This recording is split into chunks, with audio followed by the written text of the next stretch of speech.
நாள் என் செய்யும் வினைதான் என் செய்யும் என நாடி வந்த கோள் என் செய்யும் கொடுங்கூற்று என் செய்யும் குமரேசர் இரு தாளும் சிலம்பும் சதங்கையும் தண்டையும் சண்முகமும் தோளும் கடம்பும் எனக்கு முன்னே வந்து தோன்றிடுமே. உலகமெங்கும் வாழ்ந்து கொண்டிருக்கும் நேயர்களுக்கு சைதே ராஜாவின் அன்பான வணக்கங்கள். நாம் இப்பொழுது சனி வக்ரகதியில் செல்லக்கூடிய நிலையில் இருக்கிறார். அந்த வக்ரம் அடையும் பொழுது 12 ராசிகளுக்கும் என்ன பலன்களை தருவார் என்பதை பற்றியும் சொல்ல இருக்கிறோம். வக்ரம் என்றால் என்ன? முதல்ல ஒரு கிரகம் சாதாரணமாக சஞ்சாரம் செய்து கொண்டிருக்கும் பொழுது சில நேரங்களில் பின்னோக்கி செல்வது போல ஒரு தோற்றம்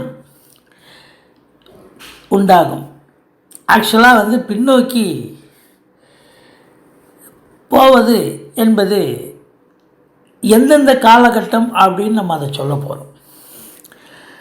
சனி பொறுத்தவரையிலையும் இந்த 12/5/2021 முதல் 27/9/2021, அதாவது 12/5/2021 முதல் 27/9/2021 வரை வக்ரகதியில் தான் இருப்பார். அதாவது 27/9/2021 தான் அவர் வக்ர நிவர்த்தி பெறுகிறார். மொத்தம் பார்த்திங்கன்னா இந்த 12/5/2021 வக்ரம் துவங்கி 27/9/2021 வக்ர நிவர்த்தி பெறுவது வரைக்கும் மொத்தம் 139 நாட்கள், சரியாக 139 நாட்கள் வருகிறது. இந்த 139 நாட்களும் என்ன பலன்களை 12 ராசிகளுக்கும் வழங்க இருக்கிறது என்பதை பார்க்க இருக்கிறோம். சுபகிரகங்கள் வக்ரம் பெற்றால் அசுப பலன்களை தருவார்கள்.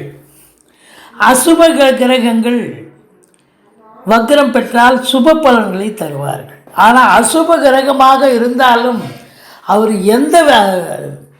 அதாவது ஆதிபத்தியம்னு சொல்லக்கூடிய ஒரு நிலை. இப்போ பார்த்தீங்கன்னு சொன்னால், உதாரணத்துக்கு மேஷத்துக்கு 10ஆம் இடம், நல்ல 11ஆம் இடம் சுப ஆதிபத்தியம். அப்போ சுப ஆதிபத்தியம் பெற்ற ஒரு வீட்டுக்கு சனி வக்ரம் பெறுகிறார் அப்படின்னு சொல்லும் பொழுது அவர் நெகட்டிவ் பலனை தான் தருவார்.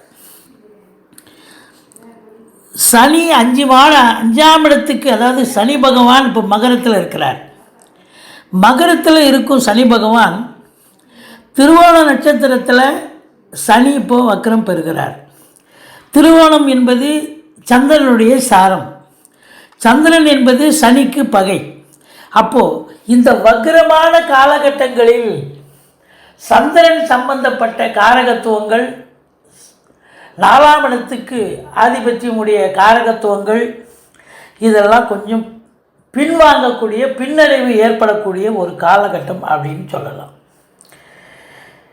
இப்போது சனி பகவான் பொறுத்தவரையிலும் மகரத்தில் தான் இருக்கிறார். மகரத்தில் தான் வக்ர நிலை, வக்ர கதி அடைகிறார். பிறகு வக்ர நிவர்த்தியும் இங்கே தான், வேறு வீட்டுக்கு பின்னாடி முன் வீடு பின் வீடோ இல்லை. சனிக்கு 5ஆம் இடத்திற்கு சூரியன் சஞ்சாரிக்கும் காலம். இப்போ சனி மகரத்தில் இருக்காருங்க. சூரியன் சஞ்சாரம் செய்யும் 5ஆம் இடம் அப்படின்னும்பொழுது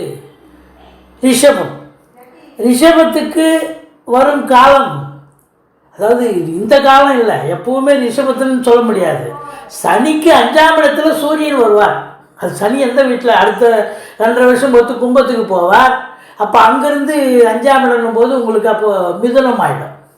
ஸோ சனிக்கு 5ஆம் இடத்திற்கு சூரியன் சஞ்சாரிக்கும் காலம் சனி வக்ரம் பெறுவார்.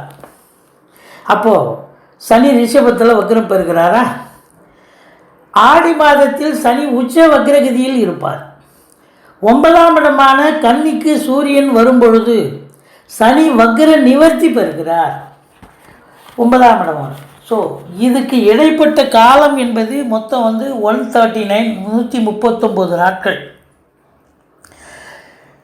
இந்த வக்ரகதியில் 12 ராசிகளுக்கும் என்ன பலாபலன்களை வழங்க இருக்கிறது கிரகங்கள் என்பதை பார்க்க இருக்கிறோம். இப்போது நாம் துலா ராசிக்கு சனி வக்ரமாகிறார் இல்லையா? சனி வக்ரம் பெற்றதால் சனி பகவான் என்ன பலாபலன்களை தர இருக்கிறார் அப்படின்னு பார்க்க இருக்கோம். துலா ராசி காலபுருஷ தத்துவப்படி 7வது ராசி. சித்திரை சுவாதி விசாக நட்சத்திரம் உள்ளடக்கியது. இப்போது இந்த ராசி அதிபதி சுக்கிர பகவான். இந்த ராசியில் உச்சம் பெறுறது சனி பகவான் இந்த வீட்டில் தான் உச்சம் பெறுவார். இப்போது இந்த ராசிக்கு 4ஆம் இடம் 5ஆம் இடத்து அதிபதி தான் சனி பகவான், யோகாதிபதி என்று சொல்வார்கள். இந்த துலா ராசிக்கு சனி பகவான் யோகாதிபதி, யோகத்தை செய்யக்கூடிய கிரகம் சனி பகவான். அப்போது இவர் இப்போது 4ஆம் இடத்துல தான் இருக்கிறார். 4லிருந்து வக்ரம் பெறுகிறார் என்று சொன்னால் உங்களுக்கு 3ஆம் இடத்துக்கே வர்றதில்லை. 4லேயே அங்கேயே இருந்து வக்ரம் பெறுகிறார். அதனால் 4ஆம் இடத்தினுடைய பலன் நம்ம பாசிட்டிவாக தான் நம்ம சொல்கிறோம். 4ஆம் இடம் என்பது இதுவரைக்கும் இந்த துலா ராசிக்கு அர்த்தாஷ்டம சனின்னு ஒரு கணக்கு இருந்த போதிலும் கூட, அர்த்தாஷ்டம சனி நடக்கிறது. சனி பகவானால் சில கொஞ்சம் பிரச்சனைகள் வரும். ஏன்னா சனி உச்சம் பெற இடமே துலாம் தான். அப்போ துலா ராசிக்கு சனி பகவான் அந்த அளவுக்கு பெரிய ஒரு தாக்கத்தை தரமாட்டார். அப்படி இருக்கும் பட்சத்தில் இருந்த போதிலும் அர்த்தாஷ்டம சனி என்பது அர்த்தாஷ்டம சனி, ஓரளவுக்கு வீரியம் இருக்கும். பெரிய லெவலில் தீய பலனை தராமல் போனாலும் கூட ஓரளவுக்கு தர கடமைப்பட்டவர். அதே நேரத்தில் 4ஆம் இடம் என்பது உங்களுக்கு ஸ்தான பலமாகிறது. 4ஆம் இடத்தில் ஆட்சி நிலையில் இருக்கிறார். 5ஆம் இடமும் அவருக்கு ஆட்சி வீடு தான். இப்போ 4ஆம் இடம் அப்படின்னும் பொழுது உங்களுக்கு இதுவரைக்கும் இந்த துலா ராசி அன்பர்களுக்கு இந்த ஜனவரிக்கு மேலே பாசிட்டிவாக நல்லது செஞ்சார். வீடு இல்லாதவங்களுக்கு வீடு வாங்கக்கூடிய ஒரு நிலை. 4ங்கிறது வீடு, வாகனம், தாயார். வீடு இல்லாதவங்களுக்கு வீடு வாங்கக்கூடிய ஒரு நிலை, அதுக்கு ஒரு அடித்தளம் போட்டிருப்பார். ஒரு ஃப்ளாட் வாங்குறது இல்லை வீடு கட்டுறதுக்கு உண்டான மன ஆயாதி கொண்டு கடகால் எடுத்து பேஸ்மெண்ட்டை வரைக்கும் வந்திருக்கலாம், இல்லை ஃபுல்லாக கூட முடிச்சிருக்கலாம் இந்த 5 மாதத்தில். அந்த அளவுக்கு உங்களுக்கு எல்லா நிலைகளையும் தயார் பண்ணியிருப்பார். வீடு இல்லாதவங்களுக்கு ஒரு சில ராசி என்பவர்களுக்கு வீடு அமைத்து தரக்கூடிய ஒரு காலகட்டம் இது, கடந்த டிசம்பரில் இருந்து. அதே நேரத்தில் வீடு, வாகன பிராப்தி சில பேருக்கு பெருசாக கிடச்சிருக்கும். அவங்க இது வரைக்கும் 2 வீலரை யூஸ் பண்ணியிருக்கலாம், இப்போ 4 வீலர் வாங்கியிருக்கலாம். இப்போ அதே 4 வீலரில் கூட சில பேர் வெறும் டாக்ஸி ஓட்டிருக்கலாம். இப்போ அவங்க ஒரு வேனு, டெம்போ, அது மாதிரி எதாவது ஒரு லாரி கூட வாங்கியிருக்கக்கூடிய சூழல் வரலாம். இப்படி தொழில் நிமித்தமாக அவங்க கொஞ்சம் விரிவாக்கம் செய்து கொஞ்சம் தொழிலை விரிவாக்கம் பண்ணணும்னு கொஞ்சம் அவங்க பெருசாக அகல காலை வச்சு செஞ்சுருக்கக்கூடிய ஒரு காலகட்டம். அப்படி இருக்கும் பட்சத்தில் இவங்களுக்கு இப்போ ஒரு நெகட்டிவான ஒரு பலனை சனி பகவான் தருவார். ஏன்னா அங்கே வக்ரம் பெறுவதால் என்ன பலனை தருவார் அப்படின்னா, இப்போ நம்ம இது வரைக்கும் சொன்ன பலன்களில் கொஞ்சம் நெகட்டிவ் ஆகிடும். இப்போ அவங்க வண்டி வாகனங்கள் வாங்கியிருக்கோம். இப்போ வாகனங்கள் அவங்க சீஸ் பண்ணிட்டு போகிற அளவுக்கு, இப்போ வண்டியில் ஹையர் பர்ச்சேஸில் எடுத்திருப்பாங்க, சீஸ் பண்ணி எடுத்துகிட்டு போகிற அளவுக்கு இவங்களால் இஎம்ஐ கட்ட முடியாது. இல்லை அப்படின்னா ஓரளவுக்கு தாக்கு பிடிச்சி செயல்படலாம், ஒரு சிலருக்கு இருக்கும். விழிப்புதுங்க வைத்துவிடும், அந்த கடன் சுமை விழிப்புதுங்க வைத்துவிடும், அந்த இஎம்ஐ கட்டுறதோ இல்லை மற்ற விஷயங்களோ. படிக்கும் மாணவர்கள் இவங்க இப்போ வெளிநாடு போய் படிக்க வச்சுருப்பாங்க பிள்ளைகளை, கடவுடனை வாங்கி படிக்க வச்சுருக்கலாம். இப்போ அந்த படிப்பு அவங்க நல்லா படிக்கணும். பட் இருந்தாலும் அவங்க அந்த கல்வியில் ஒரு சரியான ஒரு ப்ராக்ரஸ் இருக்காது, எதிர்பார்த்த ஏன்னா 4ஆம் இடம் என்பது கல்வி ஸ்தானமும் கூட. அப்போ படிக்கும் மாணவர்கள் நல்ல இவங்களை எதிர்பார்த்து ஒரு ஓடுற குதிரையில் காசு கட்டுற மாதிரி அவங்க மேலே இவங்க லட்சக்கணக்கில் போட்டு இவங்க படிக்க வைக்கும் பொழுது அவங்க அந்த படிப்புக்கு உண்டான ஒரு நிலையை அவங்க அதை ஃபுல்ஃபில் பண்ண முடியாமல் அவங்க அதில் ஒரு இன்ட்ரெஸ்ட் இல்லாத ஒரு நிலையாக தெரியும். அவங்களால படிக்கிறேன்னு சொல்லுவாங்க, படிப்பை தவிர மீதி எல்லாம் பண்ணுவாங்க. அப்படி ஒரு சூழல் வரலாம். இதுதான் தாயாருடைய தேக ஆரோக்கியம் இது வரைக்கும் சிறப்பாக இருந்திருக்கலாம். ஆனால் இப்போ பார்த்தீங்கன்னு சொன்னால் அவங்க மறுபடியும் உடம்பு முடியல, மருத்துவ ஹாஸ்பிட்டலுக்கு போகணும், அங்கே செலவு பண்ணணும் அப்படிங்கிற ஒரு காலகட்டம் கண்டிப்பாக வரும். ஸோ இப்படிலாம் வந்து பார்த்தீங்கன்னு சொன்னாக்கா உங்களுக்கு 4ஆம் இடத்தினுடைய அந்த பாயிண்ட்ஸை இதுவை வந்து அதை நெகட்டிவாக பண்ணக்கூடிய ஒரு சூழல். அடுத்தது 5ஆம் இடம். 5ஆம் இடம் தான் நம்ம சொல்லிட்டோம். 5 வந்து புத்திர புத்திரிகள் ஸ்தானம். அப்போ வந்து உங்களுக்கு வந்து இது வரைக்கும் குலதெய்வத்தால் வந்து நீங்கள் சரியாக வணங்கி வழிபட்டு இருந்தால் எந்த பிரச்சனையும் இருக்காது. இப்போ குலதெய்வத்தினுடைய சாபம் உங்களுக்கு கொஞ்சம் இருக்கலாம். நீங்கள் நீண்ட நாளாக போகாமல் இருந்திருக்கலாம். இப்போ குலதெய்வம்னா என்னன்னு கேட்குறாங்க ஜனங்கள். அந்தளவுக்கு ஆயிடுச்சு. குலதெய்வம்னா என்ன அப்படின்னு எப்படியாவது நீங்கள் கண்டுபிடிச்சி சொல்ல முடியுமா எங்கள் குலதெய்வத்தைன்னு வந்து எங்களையே கேட்குறாங்க ஜோதிடர்களை.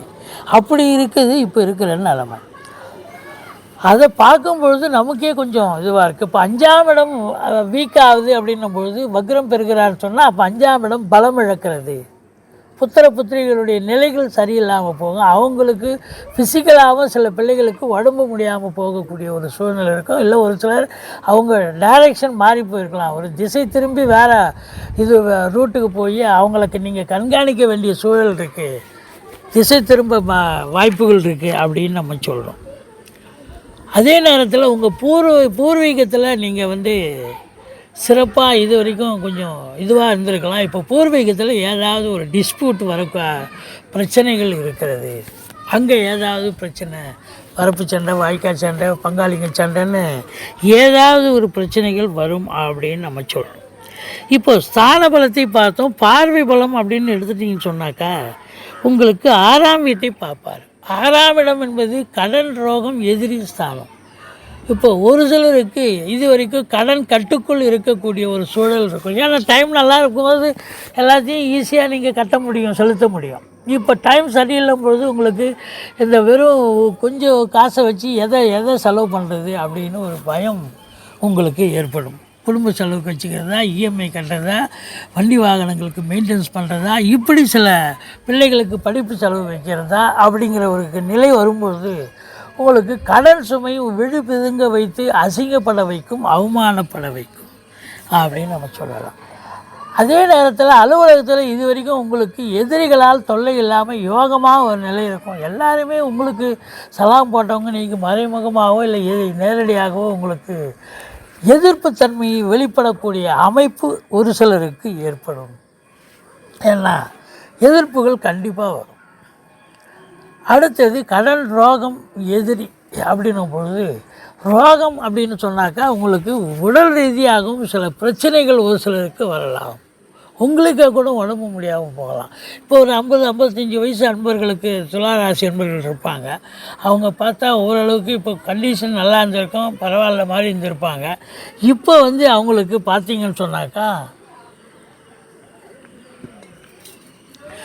ரொம்ப பின்னடைவு. நல்லா தாங்க இருந்தார், ஒரு மாதம் ஹாஸ்பிட்டலில் நல்லா இருந்தார், நான் வீட்டுக்கு இட்டுன்னு வந்தேன், இப்போ மறுபடியும் உடம்பு முடியலைங்க அவருக்கு, இன்னும் கண்டிஷன் பேடாகி போச்சு அப்படின்னு சொல்கிற அளவுக்கு ஆகிவிடும் அப்படின்னு சொல்லலாம். இப்போது சனி பகவான் 10ஆம் வீட்டை பார்க்குறாரு. 10ஆம் வீட்டை சனி பார்க்கும் பொழுது இவர் யோகாதிபதியாக இருந்தாலும் பார்வை பலம் என்பது தீய பலனை தான் தரும். அப்போ 10ஆம் வீட்டை பார்க்கும்பொழுது 10ஆம் இடம் என்பது எதுன்னு சொன்னால் கடகம் தான் இவருக்கு துலாத்துக்கு 10ஆம் வீடு. அப்போது உங்களுக்கு வந்து வெளிநாடு போய் கூட நீங்கள் வேலைக்கு போயிருக்கலாம் இது வரைக்கும். அப்போது நீங்கள் அங்கே போய் இப்போ பார்த்தா ரொம்ப ஈஸியாக வேலை கிடச்சிருக்கும், இல்லை எப்படியோ வேலை கிடச்சி நீங்கள் வேலையில் சேர்ந்து நல்லா பணியாற்றிருப்பீங்க. இப்போ பார்த்தா வேலை பளு ரொம்ப அதிகமாக இருக்கும். அது உள்நாடாகட்டும் வெளிநாடாகட்டும் அதை பற்றி ஒன்றும் பிரச்சனை இல்லை. வேலை பளு அதிகமாக இருந்து உங்களால் ஒன்றும் பண்ண முடியாது. 8 ஹவர் டியூட்டிக்கு 10 ஹவர் வேலை பார்க்கணும். அதே நேரத்தில் அது அதிகாரிகளுடைய டார்ச்சர், உடன் பணிபுரியும் பணியாளர்களுடைய தொல்லைகள், தொந்தரவுகள் ரொம்ப அடடா வேலையை விட்டே வந்துடலாமா அப்படின்ற அளவுக்கு ஒரு நிம்மதியின்மை, ஒரு மன உளைச்சலுக்கு ஆளாகக்கூடிய ஒரு சூழல் ஒரு சிலருக்கு அமையும். அதனால் நீங்கள் வந்து இந்த வக்ர நிவர்த்தி, அதாவது வக்ரம் நிவர்த்தி ஆகும் 119 நாள் அப்படின்னாக்கா இது வந்து உங்களுக்கு அதுக்கப்புறம் தான் சிறப்பாக இருக்கும். ஒரு சில ராசி என்பர்களுக்கு பிறந்த ஜாதகத்திலேயே சனி வக்ரம்னு போட்டிருப்பாங்க, வான்னு போட்டிருப்பாங்க. அது மாதிரி இருந்தால் பிரச்சனையே இல்லைங்க, யோகமாக இருக்கும், கவலையே படாதீங்க, யோகமாக இருக்கும். இப்போது இந்த ராசி துலா ராசியினுடைய அமைப்புகள், சனியினுடைய வக்ரத்தினுடைய நிலையால் ஏற்படக்கூடிய அமைப்பை நம்ம சொன்னோம். நீங்கள் சனி பகவானுக்கு பிரீத்தி பண்ணுங்கள், எந்த பிரச்சனையும் இருக்காது. சங்கடம் தீர்க்கும் சனி பகவானே, மங்களம் பொங்க மனமொய் திரள்வாய், சச்சிரவின்றி சனீஸ்வர தேவே, இச்சகம் வாழ்க இன்னருள் தாத்தா. இந்த ஸ்லோகத்தை சொன்னீங்கன்னா தலைக்கு வர்றது தலைப்பாயோட போகக்கூடிய ஒரு சூழல் இருக்கும். எது எப்படி இருப்பினும் உங்களுக்கு எல்லா வளமும் நலமும் கிடைக்க நான் எப்பொழுதும் பூஜிக்கும் ஸ்ரீ ராகவேந்திரரை வணங்குகிறேன். வாழ்க வளமுடன். ஸ்ரீ குபேரன் டிவியை பார்த்தமைக்கு நன்றிகள். மேலும் இது போன்ற தகவல்களை தெரிந்து கொள்ள ஸ்ரீ குபேரன் டிவியை சப்ஸ்கிரைப் செய்யுங்கள். மறக்காமல் பெல் ஐக்கானை கிளிக் செய்யுங்கள்.